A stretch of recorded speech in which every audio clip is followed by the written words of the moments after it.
bem-vindos a mais um episódio aqui do canal. Olha só, essa semana eu vou começar para vocês um especial super diferente. Vou falar sobre a Índia, contar como é viajar para esse país tão diferentão, né? Um destino que está na lista de desejo de muita gente, já outras pessoas meio que se aterrorizam só de pensar, dadas as tantas histórias negativas que ouviram ou leram na internet.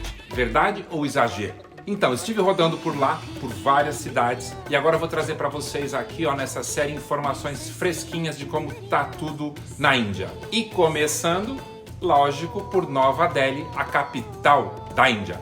Bora comigo então.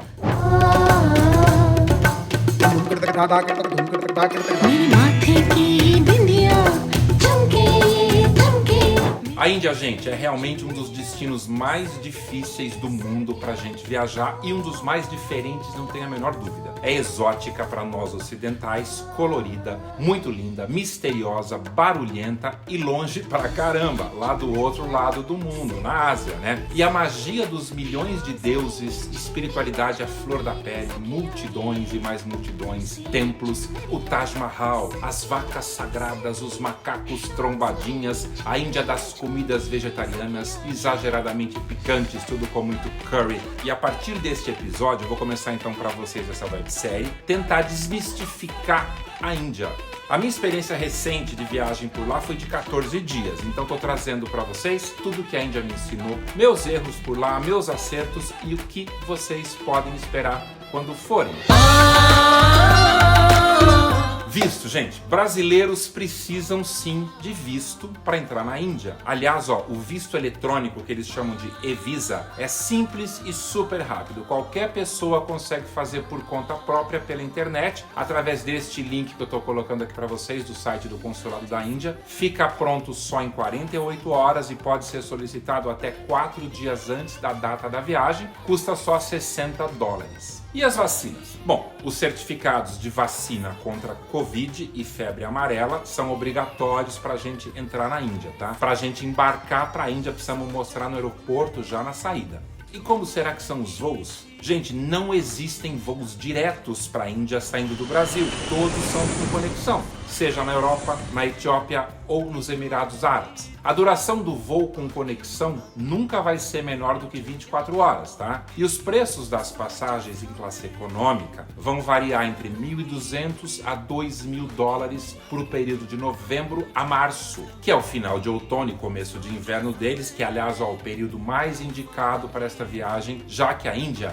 é um dos países mais quentes e úmidos do planeta, atingindo temperaturas de 40 graus no verão, isso de junho a setembro, com umidade, pessoal, de 90%, tá? É difícil rodar pela Índia com tanta umidade, tantos lugares sem ar-condicionado. Os templos e monumentos, por exemplo, nenhum deles tem ar-condicionado e para chegar até eles, as caminhadas ao ar livre são muito longas, tá? Janeiro, claro, é o mês mais caro, só que é considerado o melhor mês do ano pra gente ir. O inverno na Índia é super agradável, com temperaturas que giram entre 8 e 20 graus. Lembrando que o fuso horário é de 8 horas e meia em relação ao Brasil, a gente precisa então se adaptar, né, a esse fuso logo na chegada. E quanto será que custa uma viagem para a Índia? A Índia costuma liderar os rankings de países com o custo de vida mais barato do mundo. E é verdade, a Índia provavelmente vai ser o lugar mais barato que você vai visitar na vida. Por exemplo, por $1, você compra atualmente 80 rúpias indianas. E acredite, por menos que isso, a gente já consegue encontrar pratos de comida como o kachori, por exemplo, por 10 rúpias, ou seja, 12 centavos de dólar, tá? Só que é o seguinte, gente, nem sempre o custo-benefício é bom. Hospedagem, por exemplo. Quartos de hotel baratos demais sempre vão ser aos nossos olhos ocidentais uma grande espelunca, tá? A maioria tá bem longe de ter um padrão internacional de qualidade. Os banheiros chegam a ser meio que assustadores, mas esse assunto, merece uma explicação mais detalhada que eu vou fazer para vocês nos próximos vídeos, tá? Mais para frente aqui nessa série. Portanto, como tudo é muito mais barato para nós por lá, este é aquele tipo de destino que a gente não pode economizar na hospedagem. Hotéis têm que ser no mínimo 4 estrelas para serem aceitáveis para nós, tá? Mas de preferência os 5 estrelas, que para nós não vão passar muitas vezes de 4 ou 3 estrelas dependendo da cidade. Então essas são a melhor opção para evitar perrengues.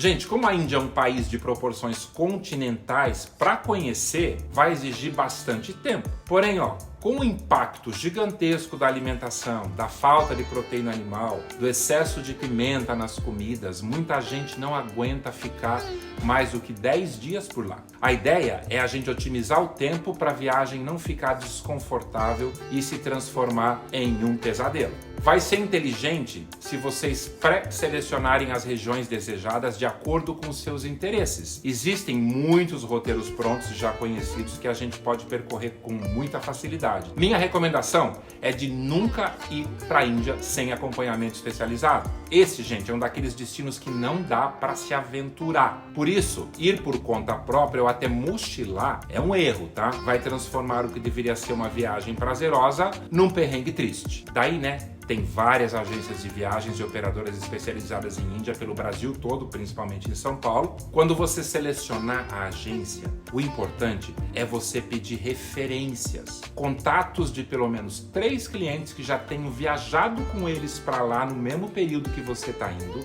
para você poder contatar e perguntar como foi a viagem. O atendimento da agência, o atendimento local, nem todas as operadoras locais, por exemplo, têm experiência em grupos ocidentais, como foi a hospedagem. Essas referências são muito importantes. E claro, na internet você vai encontrar um montão de reviews de hotéis e passeios para poder comparar com o que você está escutando, tá? Pessoal, eu tô falando tudo isso porque, como eu disse no começo do vídeo, essa viagem é muito diferente, uma das mais difíceis do mundo, e esbarrar num truque de preço vai te levar para a Índia, por exemplo, no período errado, com hotéis que não valem a pena. Sabe, vai ser tipo aquela bad trip que você não queria ter contratado. Então, para essa viagem acontecer, o mais importante é a pré-viagem. Pesquise, fale com quem já foi, fale com vários operadores de turismo, pegue referências destas pessoas, não acredite se te disserem que é legal ir para a Índia em agosto ou setembro, por exemplo, porque vai ser mais barato, porque não é legal. Só depois que você fez todas essas pesquisas, aí você toma uma decisão correta. Vou colocar um link aqui embaixo para ajudar vocês, de um agente de viagem que eu acho o mais especializado em Índia aqui no Brasil,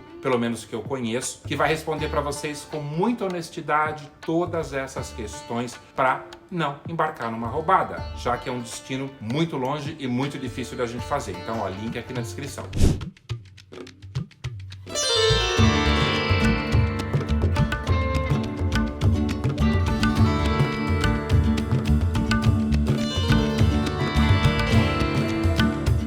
Como é de se imaginar, a capital do segundo país mais populoso do mundo, com quase 1,5 bilhão de pessoas, é barulhenta, é caótica, é poluída. São mais de 32 milhões de pessoas só aqui na cidade e se apertando num tráfego insano, cheio de ruelas onde caminhões, carros, ônibus, bicicletas, tuk-tuks e pedestres se esbarram o tempo todo. O infernal barulho dessas buzinas muito tocadas sem aparente necessidade, sabe? Acabam abafando, os lindos sons da cidade, como por exemplo o chamado dos muezins da mesquita de Jama Masjid, anunciando as preces diárias dos muçulmanos, ou das divertidas músicas do pop local, o Bhangra, que saem sempre dos altos-falantes escondidos dentro dos táxis, das barbearias, das lojas de rua. É uma doideira. Conhecer templos hindus, sentir os sons da cidade e começar a experimentar a culinária local, repleta de opções de curries, é só o começo da aventura por Delhi, que na verdade são duas: a velha e caótica Delhi, já eu falo dela para vocês, e a moderna Nova Delhi. Então vamos começar a falar de Nova Delhi. Nova Delhi, projetada pelo renomado arquiteto britânico do século XX, Edwin Lutyens, com bulevares amplos, jardins ingleses cercados por árvores e sede de diversas instituições e monumentos nacionais. Me contaram que esse Lutyens distribuiu a área administrativa da cidade em torno de 2 esplanadas chamadas Rajpath, que significa Caminho do Rei, e Jampath, que significa Caminho da Rainha. O Rajpath vai do Palácio de Rashtrapati Bhavan até o Portão da Índia. Já o Jarpath começa na Connaught Circus, cruzando outra importante via, a Shanti Path, que que significa caminho da paz. Daí em ângulos retos, né, com suas 19 embaixadas estrangeiras por ali. Falando desse palácio Rastrapati Bhavan, essa era a antiga residência do vice-rei. Portanto, ao seu redor fica o secretariado, diversos ministérios do governo e o parlamento indiano. Connaught Place é a grande área circular comercial onde fica o hotel que eu estou hospedado, esse Le Méridien. Aliás, ó, feita assim de propósito, para parecer a Royal Crescent de Londres, sabe aquela dos prédios em formato de meia-lua? Daí, 12 ruas separadas saem desse anel externo dela e essa doideira aí. É de ficar tonto com todos esses cruzamentos doidos. E claro, para confundir mais ainda, aqui, ex-colônia britânica se dirige pela mão inglesa, claro, né? Ou seja, nem pensar em alugar carro ou moto aqui em Nova Delhi, tá, pessoal? Essa é a primeira dica. E onde ficar, né? Uma boa dica de hospedagem é ficar nessa região de Connaught Place, perto das esplanadas, não só pela boa qualidade dos hotéis, como pela diversidade de restaurantes que a gente encontra por aqui. Le Méridien, eu achei um pouco mais barato, $150, mais barato que os outros que eu vou mostrar agora na sequência para vocês, mas enfim, é um bom hotel, boa comida, bons quartos, boa localização. E claro, tem aqueles icônicos, né, que as pessoas que vão para a Índia já meio que sabem que são os top da parada. Taj Palace, por exemplo.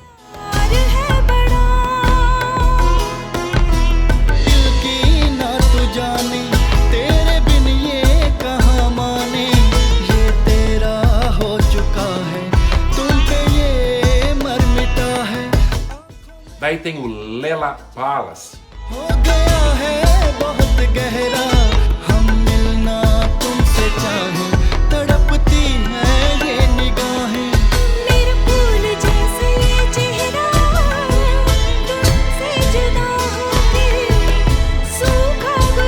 E esse outro é o ITC Mauria.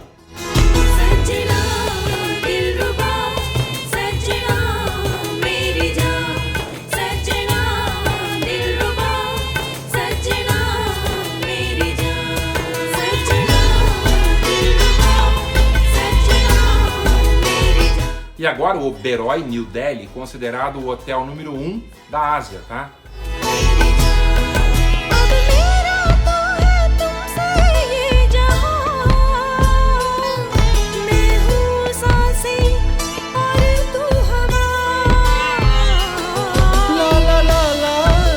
Um americano, o JW Marriott Aerocity, que fica nesse bairro, que é na verdade um conglomerado de hotéis de luxo, junto com um shopping center, que fica bem ao lado do aeroporto Indira Gandhi. Então é bem conveniente para quem vai fazer conexões e precisa de uma ou duas noites. Esse lugar aqui é um lugar legal para a gente ficar.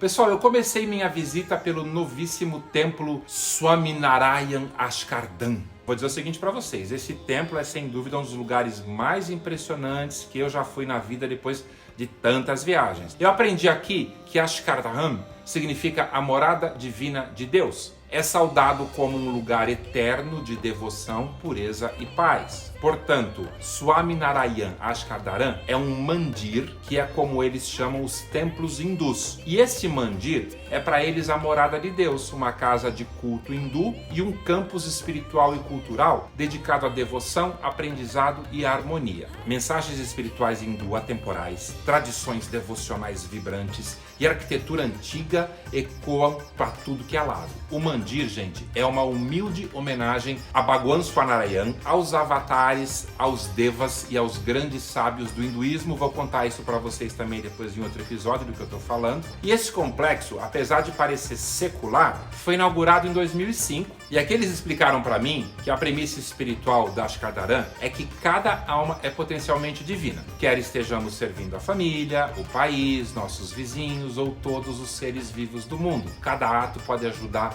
a pessoa a se mover em direção à divindade. Cada oração é um chamado para melhorar a si mesmo, se aprimorar e se aproximar de Deus, né? Eu garanto para vocês que uma visita ao Ashkardham é uma experiência espiritualmente super enriquecedora, seja percebendo o poder da oração, sentindo a força da não violência, estando ciente da natureza universal, dos antigos princípios do hinduísmo, ou a gente apenas admirar a beleza desse lugar sagrado que, como eles dizem, é a morada de Deus na Terra. Por isso, cada elemento dentre milhões de detalhes deste lugar, que foi construído por mais de 8.000 voluntários do mundo todo, tem um significado espiritual muito importante, e esse foi meu primeiro impacto com o hinduísmo. Eu fiquei impressionado com tanta devoção que a gente vê por aqui. E ainda não acabou não, tá? À noite acontece o Show das Águas, que é o Water Show, digno dos melhores filmes de Bollywood. Para assistir, precisa comprar ingresso logo na entrada, quando você chegar aqui no templo. Esse ingresso custa $1, olhem isso, tá aqui o link para vocês verem. Super importante, um aviso, só se entra descalço. Importante contar isso para vocês, que esse é o hábito, né? Tirar os sapatos para entrar nos templos na Índia e no Oriente em geral. Isso porque esses lugares são considerados espaços limpos e puros, enquanto fora deles os lugares são vistos como espaços sujos, o que faz todo sentido. Você já parou para pensar, por exemplo, em quantos lugares os seus sapatos pisaram? Todas as vezes que a gente chega, a gente tem que deixar os sapatos na entrada dos templos em guarda-volumes e andar descalços ou com meias, em alguns deles eles permitem, e a gente só pega de volta na hora que vai embora. Daí, deixa eu reforçar minha dica de não vir para a Índia no calor. Sabe por quê? Por esse motivo também. Imagina que nos meses de julho, agosto e setembro é praticamente impossível andar no sol escaldante de 40 graus e ainda sem sapatos. Para piorar a situação nesses templos, gente, o chão, na grande maioria deles, é de mármore ou granito, ou seja, fica muito mais quente. E aí, quando você chega no templo, até você chegar no templo, da entrada até lá, a gente às vezes caminha 1.000 metros. Daí, bolha nos pés dá certa, né? De novo, pessoal, não venham se não for nos meses de novembro a março. Agora deixa eu falar para vocês da Mesquita Jama Masjid. Começo o meu segundo dia aqui, visitando o centro antigo de Delhi. Aqui eles chamam de Velha Delhi, que foi há alguns séculos a capital da Índia muçulmana. Por isso existe por aqui muitas mesquitas, muitos monumentos e fortes muçulmanos. Esta, por exemplo, é a Mesquita Jama Masjid, uma das maiores mesquitas da Índia. Eu fiquei sabendo que foi construída pelo imperador mongol Shah Jahan entre 1650 e 1656. Serviu como a mesquita imperial dos imperadores mongóis até o fim do Império em 1857. A Jama Masjid, na era colonial, era considerada um símbolo de poder islâmico em toda a Índia. Teve também super importância política durante vários períodos chave de domínio britânico, que foi de 1858 até 1947. E essa mesquita continua ativa com suas 5 chamadas diárias ao Salat, que é como são chamadas as orações muçulmanas. E é sem dúvida um dos locais mais emblemáticos da cidade. Aliás, antigamente chamava Shah Jahanabad, hoje conhecida como Velha Delhi. De outro lado dessa mesquita, tem uma mesquita histórica, que é a Sunehi Masjid, e o Forte Vermelho, ou Lal Quila, outro monumento importante que serviu como residência dos imperadores mongóis. Gente, agora aqui em Nova Delhi, Mesquita Vermelha. Vocês estão vendo como eu estou vestido de saia, de indiano? Porque aqui não pode entrar, eu tô de bermuda, E aqui não pode entrar, não pode mostrar os joelhos, tá? Me contaram ainda que o imperador Shah Jahan mandou construir esse Forte Vermelho em 1638, quando ele resolveu mudar a capital da Índia, que era antes em Agra, para cá, para Delhi. Daí o forte foi desenhado pelo arquiteto Ustad Ahmad Lahori, que é o mesmo que construiu o Taj Mahal. E esse estilo combina a arquitetura persa com as tradições indianas e é Patrimônio Mundial da Unesco desde 2007. Uma curiosidade, todos os anos no dia que tem independência da Índia, 15 de agosto, o primeiro-ministro hasteia a bandeira tricolor indiana no portão principal do forte e faz um discurso transmitido nacionalmente daqui dessas muralhas.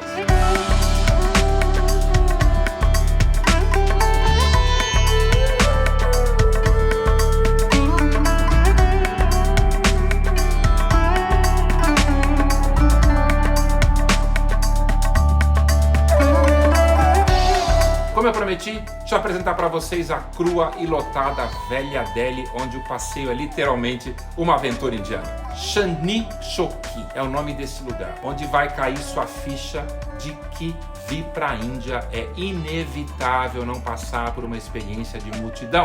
Olhem só isso, comércio de rua, antiquíssimo, confusão, desorganização, muito barulho, tumulto, vida pulsante, sempre acontecendo alguma coisa impressionante aos nossos olhos ocidentais. Mas, gente, Não se assustem, eu garanto que vale cada minuto dessa experiência de a gente se assustar com o humano, demasiado humano que a gente encontra aqui na Índia. Sari Market. Sari Market.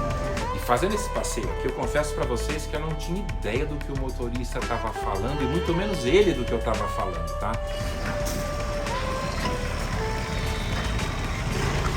Aliás, gente, uma pausa para uma explicação importante. A maioria das pessoas das classes mais baixas na Índia não falam inglês, apesar de ser o segundo idioma oficial do país. Por quê? Infelizmente, esse é um país com 25% de analfabetos. Daí tem que fazer a conta, né? 25% de 1,5 bi de pessoas é analfabeto pra caramba. Por isso a importância de estar sempre assessorado por guias durante os passeios, principalmente nesses lugares que inicialmente são assustadores para nós turistas ocidentais. Gente, ó, o tempo acabou rolando rápido, né? Tem muita coisa para mostrar para vocês em Delhi ainda antes de eu partir pro interior da Índia, né? Desse mundo diferente aqui que eu tô conhecendo. A semana que vem eu vou voltar para vocês com o segundo episódio dessa série, mostrando como é realmente fazer uma viagem à heterogênea Índia, com seus inúmeros agrupamentos culturais que caracteriza a grande diversidade e miscigenação existente nesse país gigante. Muita coisa legal para aprender e conhecer ainda aqui em Nova Delhi e em outros lugares que eu vou continuar mostrando, tá? Até o próximo episódio, gente. Obrigado por ver isso até o final. Fui!